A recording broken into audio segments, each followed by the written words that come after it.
Well, you're going to want to hear this. Listen to this. New waste, fraud, and abuse is being uncovered in the housing sector. A nonprofit set up to help homeowners reeling from the housing bust raked in $2 billion from taxpayers. But where is that money going? Our next guest says homeowners may not be the ones actually benefiting from this group. Republican Congressman Bob Goodlatte of Virginia, chairman of the House Judiciary Committee, joins me now. Welcome to the show, sir. Great to have you here. Before we get to Neighbor Works America, I have to ask you about Israel. A report today in the Wall Street Journal saying they spied on U.S.-Iranian negotiations on nukes. What do you make of that?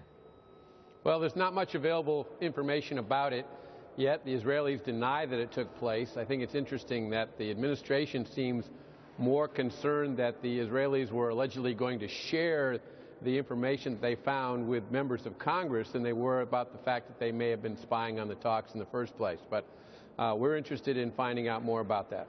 Do you oppose the deal with Iran? I do oppose the deal with Iran. I have every hope that we can go back to putting greater pressure on Iran, because I really think that that's what it's going to take to get them to actually really move away from nuclear weapons and allow the kind of full inspection that it would take to cause in the West to trust that they are indeed not producing nuclear weapons. All right, I want to transition to the Neighbor Works America story. And this congressman is fascinating and unfortunately not very surprising.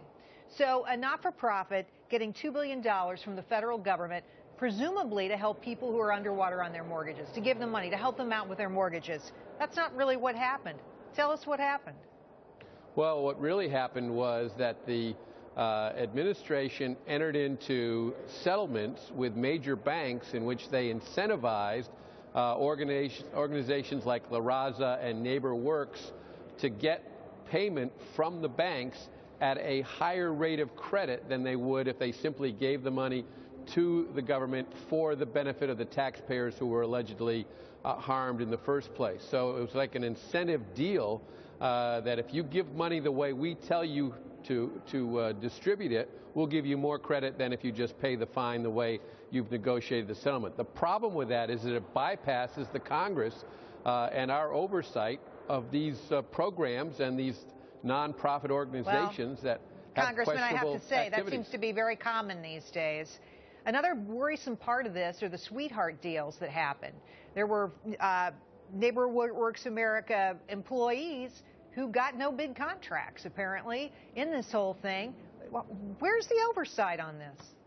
Well, now that we have become aware of this through the settlements that were made with the banks, we have demanded that the Department of Justice provide us with the documentation behind all of this. And between us and the Financial Services Committee, chaired by Jeb Hensarling, we intend to get to the bottom of this. This has all of the makings of the problems we had several years ago with Acorn and other organizations that were getting, as you described them, sweetheart deals to other than help the American people. Here's the Neighbor Works quote. I want you to respond to this. They say, "We continuously enhance our internal control environment and address any weakness, including those identified by auditors, in order to excel in the work that we do as trainers, administrators, and grant makers." I've looked at this for a couple of days now, Congressman, and it seems to me that this was not an organization that was prepared to take on the amount of work, the amount of responsibility, and the amount of federal dollars they were given. What's your analysis? Everything I've seen would agree with your analysis. We want to get more documentation about this, but this is an organization that I do not think was ready for prime time, and I do not think is in the best interests of the American people in terms of getting dollars, and particularly the enormous dollars that they've received ostensibly to help people with struggling mortgage situations. Instead, what we're finding is that the executive branch is doing this in conjunction with these organizations outside of the oversight that should be taking place both here in the Congress and in the department itself. A brand spanking new scandal, and we'll have to leave for another night. The people who are on the board of this organization, shocking.